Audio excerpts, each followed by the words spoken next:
You are watching the Wild Lifestyle Show. We are taking a glance at our foods today, and we have our experts in the studio to help us. We have Dr. Jonathan Ajimani.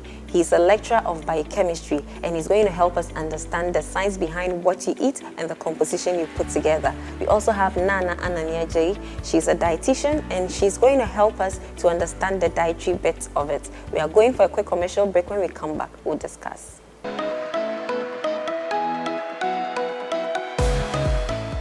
Introducing Cerelac Biscuity, the new baby cereal from Cerelac, with a great new biscuity taste that babies absolutely love.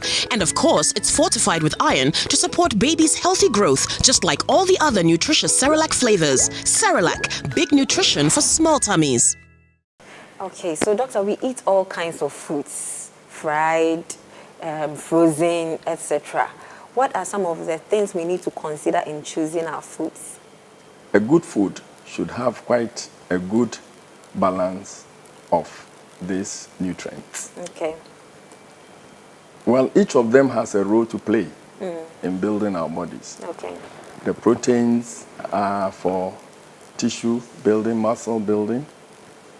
The carbohydrates are for energy, among other things, but their main function is to provide energy. The fat also provide energy and help in transport of nutrients. Okay. Then we have the minerals and vitamins, which sometimes take for granted. They are very essential in handling any of these food items that I've mentioned. Okay. They are important in a lot of proteins. They are important in helping the enzymes that digest our food accomplish their task. Okay. They are also essential in the metabolism of food, essentially. Without them, the proteins, the carbohydrates, and the fat we eat will not do us any good. Okay. You need that complete nutrient balance. Yeah, nutrient balance to call it food. Otherwise, you just be filling your tummy. Your tummy. All right. Nana, so doctor has talked about the scientific composition of food. You are a dietitian. So practically for someone at home who would want to know how to combine these things so that it will be complete, as doctor said, how can you relate to that viewer watching us? Okay, so when we look at food as we have it, there are different components that make up the meal that we have. And as doctor said, there are different nutrients that we are supposed to have in the meal. So typically, the carbohydrates are supposed to form the bulk of our meal. But when you look at, in our Ghanaian setting, when we are having our meals, we have a lot of the starchy carbohydrates. So we have our fufu, our kenke, our rice covering the plate with a small stew on top of the rice.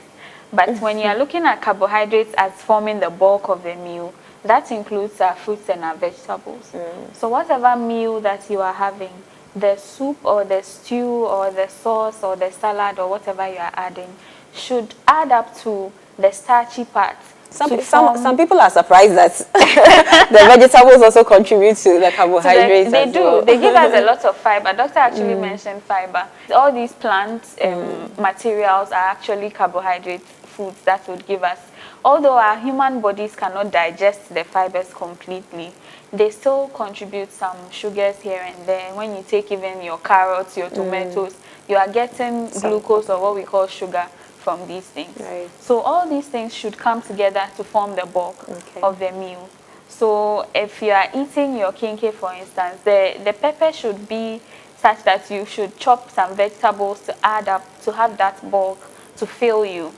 A lot of the time, people are concerned about their weight and all that, but they end up starving themselves. They end up eating very small meals. But you can still have a large meal with enough vegetables, enough soup. In the olden days, our grandmothers, when they prepared the light soup, they used to chop garden eggs and okra and things like that into the soup. But these days, we just sieve the soup and then we have our light soup like that. So all the vegetables should be part of the bulk. Right. And then you have the proteins, as doctor mentioned. So for the proteins, we have the plant sources, like our beans and our nuts, things like agushi and all those things give us some protein. So if you are taking those plant sources, you get some protein as well. But if you are taking the animal sources, like your meat or your fish, By meat, I mean lean meat, not the domedo and the kotodwe. So lean meat, someone doesn't understand lean So meat. Can you lean please meat explain? is the meat, you know, the muscle itself without the fat, The the fat. white and yellow things around it. So if you are eating your towel and your intestines and all those things, you know, there are some cuts of meat that when you used to prepare the food, you have a lot of fat surfacing on top of the soup. That's how or they actually something. like it. Those are actually the fatty cuts of the meat, which are not healthy. Right.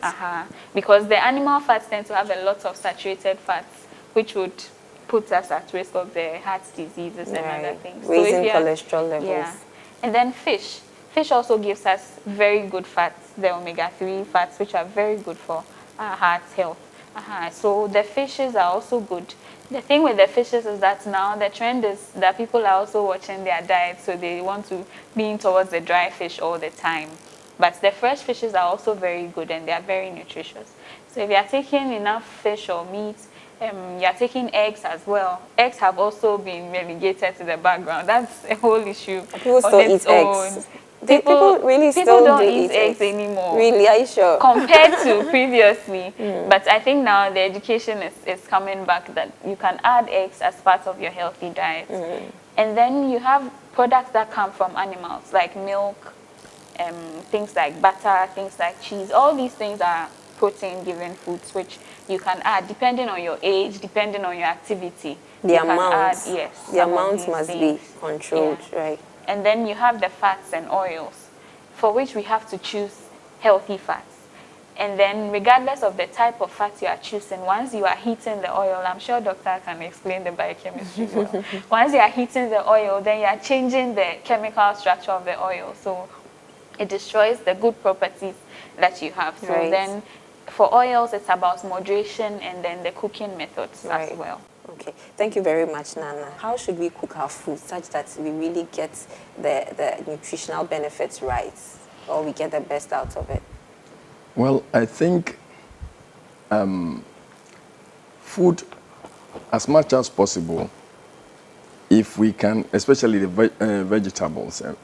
I think God made fruits not to be boiled, and some of these vegetables, you know, the animals eat them raw. Right. I think the more we try to eat raw food, the better for us. If we have to cook it, cooking aids in absorption and digestion. But what happens is we normally overcook our food. Right. The time, the temperature, the amount of water you use is all important when you are cooking. So the least the amount of water used in cooking, the better. Most of the time, we use a lot of water, we leach out the minerals and vitamins and destroy some of them.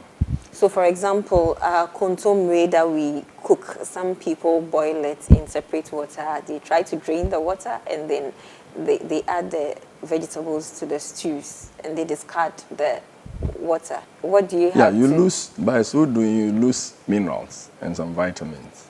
And so most of the time, the bulk is there, but the essential minerals and vitamins, which are very, very critical for our health, because a lot of the enzymes, like I mentioned earlier, the enzymes, for example, hemoglobin, you need iron. Right. Without iron, hemoglobin cannot work. So if you leach out the essential minerals, and some of them come in micro quantities, very, very small amounts, and they are normally of plant sources. Okay. So if you overcook, or you cook it for a long time and at a high temperature, then you stand the risk of not getting the full benefits of whatever you are eating. Sometimes I say the animals, they don't cook their food and they survive. Right. Okay? So I think if you can eat the raw, the better. Right. I think in Japan, even they eat raw fish. The cooking helps in digestion and absorption. But I think we have overcooked our food and we are not reaping the full benefit of that activity. Okay, thank you, Doc.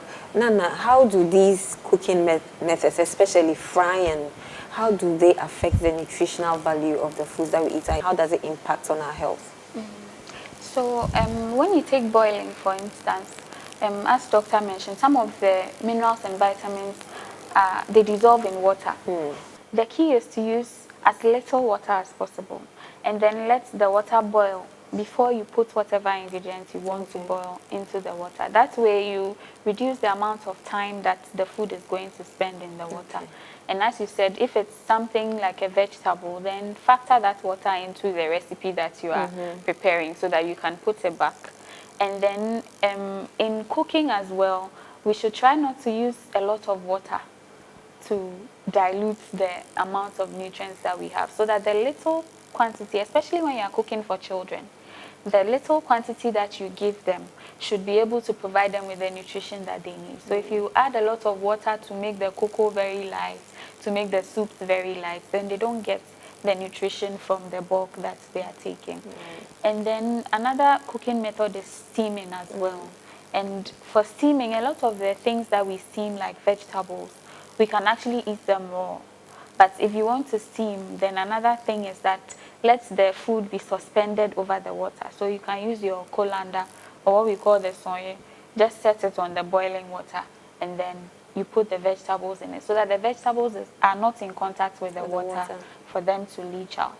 And then with frying, we have deep frying. You talked about steaming. How about just having the vegetables in a pan and subjecting it to a low heat? Yes, that's also tossing or sauteing whatever you are having, which is also a better cooking method than the steaming, which tends to leach out some of the... And then with frying, there are certain vitamins that need fat for our bodies to be able to pick up those vitamins. So oil in itself is not like totally poisonous or harmful to the body as sometimes we make it seem. It's about the quantity you are using. So shallow frying is always better than deep frying. And then when you use the oil once, you destroy some of the bonds that are holding the oil together. So it's not advisable to be continuously frying. So like the kenke sellers would use the oil to fry the fish like for a whole month, then they use it for shito. It's you.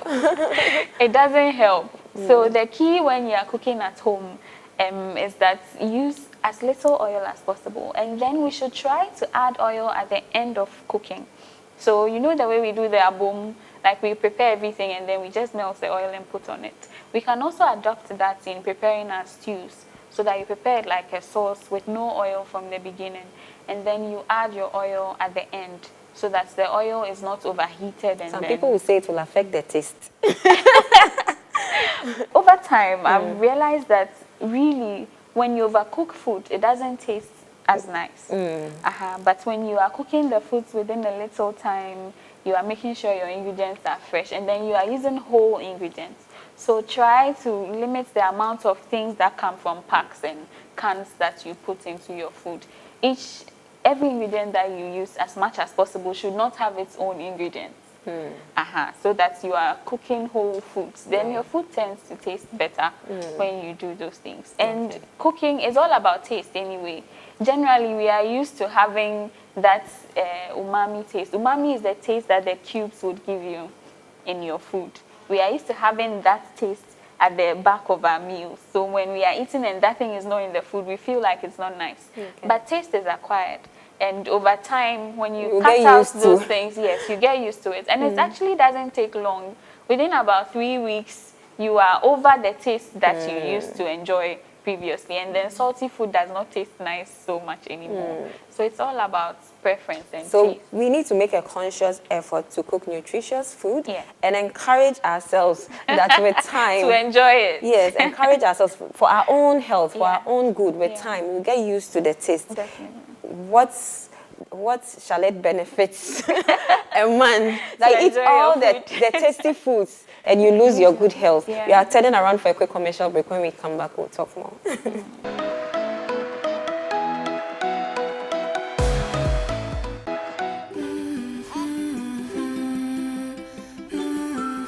Memory, coordination, confidence, You put more into your baby's development than you think. And now, you can put more into every mealtime. Cerelac combines iron, vitamin C, and probiotics to support physical and mental development. Nestle's Cerelac, now with Iron Plus. Big nutrition for small tummies.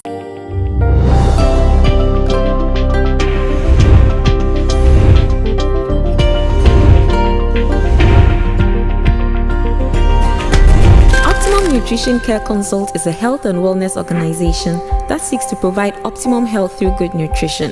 With nutrition and health advocacy, we collaborate with corporate organizations, with churches, with schools, with various groups, and we provide them with pragmatic lifestyle information that enables them to make healthy lifestyle choices.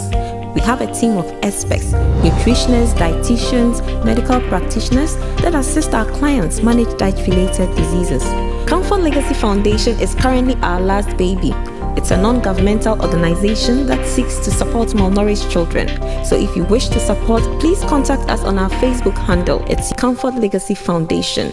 You can also call on 055 930 4594. Supporting Optimum Nutrition Care Consult means contributing to a healthy individual, families, communities, and country. We are especially excited about the Wild Lifestyle Show.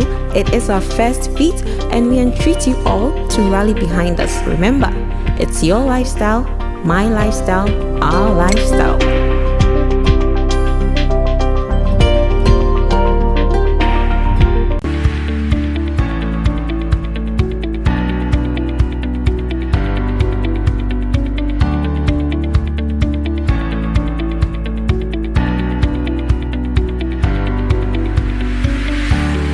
All right, doctor, so we've talked about the cooking methods. Let's go to storage. I think some of us shop in bulk, and the challenge with some households has been how to store these foods so that we don't lose the nutritional value. For the different groups that we have talked about, maybe the starches, the veggies, and others, our meats, how do we store them in a way that we don't lose the nutritional benefits? If you can eat the things fresh, it is the population pressure that is making us cook and store. So you are traveling, and then you have to order, you've produced a lot, and you have to keep some for another day. Now, if you have your way, then eat fresh. Okay. If you have to store, then the various methods should also not destroy the nutrients. Freezing might affect the taste, but it will not maybe leach out nutrients. Okay. Then we have things you can store in the fridge that will keep for a few days. Some vegetables, some fruits, but it is important to know some fruits are better kept on the counter. Okay. Others you can put in the fridge. So you have to know which ones you can put in the fridge and which ones. The vegetables normally you can put in the fridge. Most of the time the fruits is better to keep them on the table or on the counter. Okay, our parents didn't store food over a long time. The things they stored were the grains. Earlier we didn't have fridges and all that. Yeah, but they survived. They survived. They survived. So we are just moving away from the things that would give us good health in the way we do our things. Okay. And that's a worry. Okay. The more we process the food, you process and store them with preservatives that are not God-made. Immediately you add things that God didn't make, then you are challenging the body to adjust. Okay. And the consequence could be ill health. Okay. Okay, so when it comes to storage, there are various methods. Salting, you salt your food. Salting prevents the growth of bacteria. So will you recommend salting? Well, and what kinds of foods do we salt? You know, our Kobe, we salt it. Provided we use a natural salt to salt it. Some people have used other preservatives. Okay, once the thing is not natural, then you stand a big risk of undermining your health. Okay. So salting is all right. If you have a choice, then always go fresh. Okay. If you don't have a choice, then you might not have a fridge. So you have to decide how to store your food. Our parents had to boil it and then leave it overnight. The storage depends more on the food type. Okay. Meat, you have to freeze. Okay. Fish, you might have to freeze because the proteins, they decay faster. Okay. All right. Thank you, Doc. Nana, so as you can see, I'm sure the clients you see can testify to this. We are busy. We are trying to stay healthy. We are trying to take care of our families. You know, some people go to the market and they shop for like a month. So how can we manage our lifestyle in terms of our cooking methods and our storage methods? So one thing that helps for busy people is what we call meal prepping, or preparing the building blocks of your meal ahead of time. Okay. So for instance, if you know you are going to be working the whole week, but you want to be cooking relatively fresh meals, for your stew, for instance, you can prepare the tomato base. So you blend your tomatoes with the onions and pepper or whatever, and then you cook it just for a few minutes to reduce the volume, and then you can freeze those in small containers so that when you are ready to prepare your stew, you just pick it. If you are going to use it within 3 days to a week, you can keep that in the fridge and then pick it in the evening, just use it to prepare your stew. For longer periods, you may want to freeze them, especially now that we have seasonal times when some vegetables are so not abundant. Then you may want to prepare some of these things and store them. And in the freezer, how long can we freeze? You mentioned for a fridge, 3 days. 3 days to a week. Yeah. Freezers actually can store for a very long time. So there's really not a limit as to you can't eat frozen food beyond a month. Because trust me, when you go to the supermarket to buy something, some of those things have been there for months. Right. It's about taste. When it comes to freezing, the longer you freeze, then the taste begins to change. But in terms of the nutrients, those ones are preserved once you are freezing them. And then for some of the things, people freeze things like cassava and corn dough and yam. You get a change in the texture over time. But the nutritional value is preserved when it comes to freezing. There's also fermentation. People like to ferment certain things like their corn dough to last longer. And fermented foods have actually been proven to be good for the digestive system. So we could go back to fermenting some of our food. Doesn't it depend on the degree of fermentation? It does. It does. In our setting, you really don't have tools to check how much bacteria is present and all that. So, but these things are not regulated. I think we can call for that kind of regulation, because if it's over fermented too, it impacts on our health, right? And then how you store in the fridge as well. We get a lot of cross-contamination in our fridges. So people think that the fridge is the safest place. But for some people, their fridges are actually incubators for bacteria, because you have fluids from meat and fish dripping onto vegetables and all those things. And even opening and closing. Yeah, opening and closing, keeping things on the door of the fridge and then opening, all those things change the temperature of the fridge, and then that could impact. So it's important to stack the foods in the fridge. Foods that are ready to eat, foods that you are not going to apply any heat should be on top. And then the ones that you would apply some heat would be down in terms of the levels of the fridge that you are keeping in. For meat and fish and things like the protein foods, you have to freeze them. And talking about bacteria, and I think we should also talk about how often people clean their fridges, because I think people ignore all that. Yeah. So far as there's no visible dirt, then to a lot of people the fridge is clean. But from time to time, you should actually not just wipe it, but disinfect it. You can actually use bleach, dilute it, and then use it to clean the fridge so that you kill all the bacteria. How often? How often? And it depends really on how can you recommend loaded weekly? Your fridge. Weekly, if you have the time, why not? But for a lot for a lot of people, the average Ghanaian these days, on weekends you have a wedding, you have an engagement and things like that. So people actually really do not have time. But the key is One very important thing too is to clean whatever you put in your fridge. So don't just shop from the market and come and dump the bags in the fridge because you are not ready to use them. Wash all the vegetables before you put them in the fridge. We actually buy things that are close to the ground, if not on the ground. Right. For some people, because of financial reasons, they go to these markets that sell things in bulk, and that's where the foods are least handled properly.